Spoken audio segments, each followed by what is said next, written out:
Welcome to Shri Rajiv Gandhi IAS academy. Friends, இந்த வீடியோவில் June 1ஆம் தேதிக்கான கரண்ட் அஃபேர்ஸ் எல்லாமே பார்க்க போகிறோம். சரி, வாங்க பார்க்கலாம். ஃப்ரெண்ட்ஸ், இந்த வீடியோட நோட்ஸ் எல்லாமே கீழே பிடிஎஃப் டிஸ்கிரிப்ஷன் கொடுத்துருக்கோம். அதெல்லாமே கிளிக் பண்ணி டவுன்லோட் பண்ணிச்சிங்க. அப்புறம் நம்ம டெலகிராம் குரூப் டெய்லிங்குமே கீழே டிஸ்கிரிப்ஷன் கொடுத்துருக்கோம். அதுலேயுமே கிளிக் பண்ணி ஜாயின் பண்ணிங்க. நம்முடைய டெலகிராம் குரூப்பில் கரண்ட் அஃபேர்ஸ் குயிசஸ் நடத்திட்டு வரோம். நீங்களுமே ஜாயின் பண்ணி அட்டன் பண்ணிக்கலாம். ஓகே, சரி வாங்க பார்க்கலாம். ஃபஸ்ட்டு, 72வது உலக அழகி பட்டம் வென்றவர் யார்? இதற்கான ஆன்சர் ஓப்பல் சுச்சாட்டா. இப்போ பார்த்தீங்க அப்படின்னா மிஸ் வேர்ல்டு போட்டி வந்து நடைபெற்றது. இப்போது மிஸ் வேர்ல்டு வேறு, மிஸ் யூனிவர்ஸ் வேறு. மிஸ் வேர்ல்டு அப்படின்னா உலக அழகி அப்படின்னு சொல்லுவாங்க. அதே நேரம் மிஸ் யூனிவர்ஸ் அப்படின்னா பிரபஞ்ச அழகி அப்படின்னு சொல்லுவாங்க. ஆனால் ரெண்டுமே அழகி போட்டி தான். இப்போ இந்த மிஸ் வேர்ல்டு போட்டி தான் இந்தியாவில் நடைபெற்றது. எங்கே நடைபெற்றது அப்படின்னா தெலுங்கானாவுடைய தலைநகரான ஹைதராபாத்தில் தான் நடைபெற்றது. இதில் உலக அழகி பட்டம் வென்றது யார் அப்படின்னா ஓபல் சுச்சாட்டா சாங்ஸ்ரீ அப்படிங்கிறவங்க. இவங்க தாய்லாந்து நாட்டை சேர்ந்தவங்க. கடந்த ஆண்டு உலக அழகி பட்டம் வென்றது செக் குடியரசு அழகியான கிறிஸ்டினா பிஸ்கோவா அப்படிங்கிறவங்க. இப்போது இந்த உலக அழகி போட்டியில் ஒரு சிறப்பு என்ன அப்படின்னா, இந்த ஆண்டு அழகி பட்டம் வெல்றவங்களுக்கு போன ஆண்டு அழகி பட்டம் வென்றவங்க இருக்காங்கல்ல, அவங்க கிரீடம் சூடுவாங்க. அப்படி பார்க்கும்போது இந்த கிறிஸ்டினா பிஸ்கோவா ஓபல் சுச்சாட்டா அவர்களுக்கு வந்து கிரீடம் சூட்டியிருக்காங்க. இதில் இந்தியா சார்பில் கலந்து கொண்டது நந்தினி குப்தா அப்படிங்கிறவங்க. ஆனால் அவங்களால ஜெயிக்க முடியலை.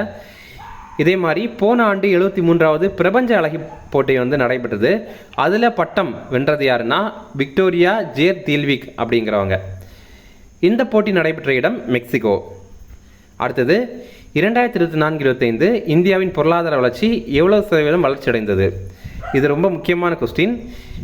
இதற்கான ஆன்சர் 6.5%. இப்போ பார்த்தீங்கன்னா போன நிதியாண்டு 2024-25 நிதியாண்டு இருக்குல்ல, அதில் இந்தியாவுடைய பொருளாதார வளர்ச்சி எவ்வளவா இருந்திருக்கு அப்படின்னா 6.5% இருந்திருக்கு.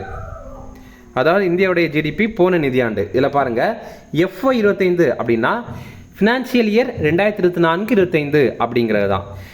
இப்போ வந்து போன ஃபினான்ஷியல் இயர் அப்படிங்கிறது போன ஆண்டு ஏப்ரல் 1ஆம் தேதி ஆரம்பித்து இந்த ஆண்டு மார்ச் 31ஆம் தேதி வரைக்கும் குறிப்பிடும். இதில் பார்த்தீங்கன்னா போன நிதியாண்டு நம்ம இந்தியாவுடைய பொருளாதார வளர்ச்சி 6.5% இருந்தது. அதே நேரம் அதுக்கு முந்தைய நிதியாண்டு 2023-24 நிதியாண்டு நம்ம இந்தியாவுடைய ஜிடிபி 7.2% வந்து இருந்திருக்கு. இந்த ரிப்போர்ட்டை வெளியிட்டது தேசிய புள்ளியியல் அலுவலகம் அப்படிங்கிறது. ஏற்கனவே ஒரு எக்ஸாமில் நமக்கு கேட்டிருந்தாங்க. என்ன அப்படின்னா, இந்த மாதிரி நமக்கு இந்தியாவுடைய ஜிடிபி இருக்குல்ல, அதை வெளியிடுற அமைப்பு எது அப்படின்ற மாதிரி கேட்டிருந்தாங்க. அது NSO அப்படிங்கிற அமைப்பு. இப்போ வந்து IMF கணிப்பாங்க, வேர்ல்டு பேங்க் கணிப்பாங்க, இந்த மாதிரி நிறைய அமைப்புகள் வந்து கணிப்பாங்க இந்தியாவுடைய பொருளாதாரம் இந்த மாதிரி இருக்கும் அப்படின்னு. ஆனால் அதெல்லாம் கணித்தாலும் நம்ம கரெக்டான ரிப்போர்ட் அப்படிங்கிறத வெளியிடுறது இதுதான். அதனால் நம்ம இதுதான் ரொம்ப முக்கியமானது. அதே மாதிரி போன நிதியாண்டு நம்ம இந்தியாவுடைய மொத்த வருவாய் எவ்வளோ இருந்திருக்கு அப்படின்னா ரூபாய் 30.78 லட்சம் கோடி. அதே நேரம் செலவினம் எவ்வளோ இருந்திருக்கு அப்படின்னா 46.55 லட்சம் கோடி ரூபாய் இருந்திருக்கு. அப்படி பார்க்கும்போது நமக்கு வருவாயோட செலவு அதிகமாக இருக்குது. அதனால் நிதி பற்றாக்குறை ஏற்பட்டிருக்கும். நமக்கு நிதி பற்றாக்குறை எவ்வளோ ஏற்பட்டிருக்கு அப்படின்னா 15.77 லட்சம் கோடியாக இருந்திருக்கு. இப்போது நிதி பற்றாக்குறையை பொதுவாக ஜிடிபியில் எத்தனை சதவீதம் நமக்கு நிதி பற்றாக்குறை அப்படிங்கிற மாதிரி கணக்கிட்டு சொல்லுவாங்க. இப்போ ஒரு எக்ஸாம்பிள் பார்த்தீங்கன்னா, நமக்கு வந்து 100 ரூபாய் வருமானம் அப்படின்னா 104 ரூபாய் நம்ம செலவு பண்ணிட்டோம் அப்படின்னா அந்த 4 ரூபாய் இருக்குல்ல, அந்த 4 ரூபாய் நம்ம ஜிடிபியில் எவ்வளவு அப்படிங்கிறது தான் கேல்குலேட் பண்ணி சொல்லுவாங்க. நம்ம ஜிடிபியில் பார்த்தீங்கன்னா இந்த நிதி பற்றாக்குறை 4.8% அப்படிங்கிறத தெரிவிக்கிறாங்க. நம்ம 2025-26 அதாவது இப்போ நடந்துட்டு இருக்கல நிதியாண்டு, இதற்கு ஒரு நிதி பற்றாக்குறை இலக்கு வச்சுருக்கோம். அது 4.4% இருக்கணும் அப்படின்ற மாதிரி இலக்கு வச்சுருக்கோம். அப்போ அந்த அளவுக்கெல்லாம் இருந்துச்சு அப்படின்னா நம்ம வந்து ரொம்பவே முன்னேறிட்டு இருக்கோம். நமக்கு வந்து அவ்வளவு கஷ்டம் கிடையாது அப்படிங்கிறது தான் அர்த்தம். அடுத்தது, எந்த பாடங்களில் மாணவர்களின் திறன்களை மேம்படுத்த திறன் முனைப்பு இயக்கம் தொடங்கப்பட உள்ளது? இதற்கான ஆன்சர் இவை அனைத்தும். அதாவது மாணவர்களுக்கு தமிழ், கணிதம், அப்புறம் ஆங்கிலம் இந்த பாடங்கள்ல எல்லாம் திறன்களை மேம்படுத்தணும் அப்படிங்கிறதுக்காக திறன் முனைப்பு இயக்கம் அப்படிங்கிற ஒரு இனிஷியேட்டிவ் வந்து நம்ம தமிழக அரசு தொடங்குறாங்க. இந்த ஆண்டு ஜூலை மாதம் இது தொடங்கப்படும் அப்படின்னு சொல்கிறாங்க. இது என்ன அப்படின்னா, அரசு பள்ளிகளில் 6ஆம் வகுப்புலேருந்து 8ஆம் வகுப்பு பயில்ற மாணவர்களுக்கு தமிழ், ஆங்கிலம், அப்புறம் கணித திறன் இதெல்லாம் மேம்படுத்தப்படணும் அப்படிங்கிறதுக்கான ஒரு பயிற்சி தான். இது வந்து 6 மாதம் செயல்படுத்தப்படும் அப்படிங்கிறதையும் தெரிவித்திருக்காங்க. இதே மாதிரி பார்த்தீங்கன்னா எண்ணும் எழுத்தும் அப்படிங்கிற ஒரு திட்டம் செயல்படுத்தியிருந்தாங்க. இது என்னென்னா 1ஆம் வகுப்புலேருந்து 5ஆம் வகுப்பு வரை இருக்கிற மாணவர்களுக்கு எழுதவும் படிக்கவும் அதே மாதிரி அடிப்படை கணிதம் சொல்லிக் கொடுக்கறதுக்கான ஒரு திட்டம் தான். ஃப்ரெண்ட்ஸ், நம்ம ராஜீவ்காந்தி ஐஏஎஸ் அகாடமியில் டிஎன்பிஎஸ்சி குரூப் 1, குரூப் 2 அப்புறம் குரூப் 4 எக்ஸாமுக்கான பாடப்புத்தகங்கள் எல்லாமே இருக்குது. இது பார்த்திங்கன்னா தமிழ்லையும் இருக்குது, அதே மாதிரி இங்கிலீஷ்லையும் இருக்குது. இது எல்லாமே புதிய பாடத்திட்டத்துடைய அடிப்படையில் நம்ம உருவாக்கியிருக்கோம்.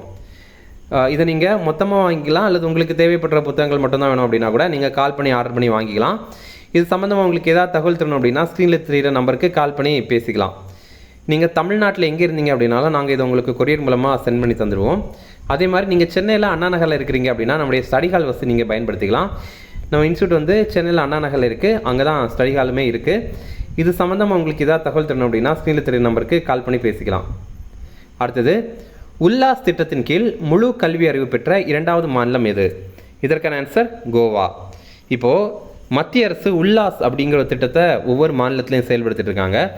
உல்லாஸுடைய விரிவாக்கம் understanding of life long learning for all in society அப்படிங்கிறது. இது என்ன அப்படின்னா 2022ஆவது ஆண்டுலேருந்து 2027ஆவது ஆண்டு வரை இருக்குல்ல, இந்த காலகட்டத்தில் வயது வந்தவர்களுக்கான கல்வி திட்டம் தான் இது. வயது வந்தவர்கள் அப்படின்னா ஸ்கூல் ஏஜை தாண்டி கல்வி கற்காமல் இருந்திருப்பாங்கல்ல, அவங்களுக்கு வந்து எழுத படிக்க சொல்லிக் கொடுக்குற ஒரு திட்டம் தான் இந்த ஒரு திட்டம். இப்போது இந்த திட்டத்துக்கு கீழே முழு கல்வி அறிவு பெற்ற முதல் மாநிலமாக மிசோரம் அறிவிக்கப்பட்டிருந்தது. நம்ம ஏற்கனவே கரண்ட் அஃபேர்ஸில் பார்த்துருப்போம். இப்போ 2வது மாநிலமாக கோவா அறிவிக்கப்பட்டிருக்கு.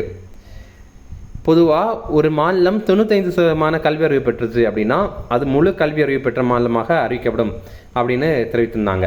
ஆனால் இந்த கோவா அப்படிங்கிறது அதையும் தாண்டி அதிகமான கல்வி அறிவு பெற்றிருக்கு. இப்போ உங்களுக்கான கேள்வி, எந்த மாநிலம் முழுமையான டிஜிட்டல் கல்வி அறிவு பெற்றிருந்தது அப்படிங்கிறது உங்களுக்கு தெரியும்னா கமெண்ட்ஸில் சொல்லுங்கள். அதையுமே நம்ம கரண்ட் அஃபேர்ஸில் பார்த்துருப்போம். அடுத்தது, விக்ஷித் கிருஷி சங்கல்ப் அபியான் என்ற திட்டம் யாருக்காக தொடங்கப்பட்டது? இதற்கான ஆன்சர் விவசாயிகள். இப்போ பார்த்திங்க அப்படின்னா விக்ஷித் கிருஷி சங்கல்ப் அபியான் அப்படிங்கிற ஒரு திட்டம் வந்து தொடங்கியிருந்தாங்க. ஒடிசாவில் புவனேஸ்வரத்தில் இதற்கான தொடக்க நிகழ்வு நடைபெற்றது. ஆனாலுமே இது இந்தியா முழுவதுமே செயல்படுத்துகிற ஒரு திட்டம் தான். இது என்ன அப்படின்னா விவசாயிகளுக்கு அறிவியல் மற்றும் தொழில்நுட்பம் தொடர்பான விழிப்புணர்வு வழங்கணும் அப்படிங்கிறது தான்.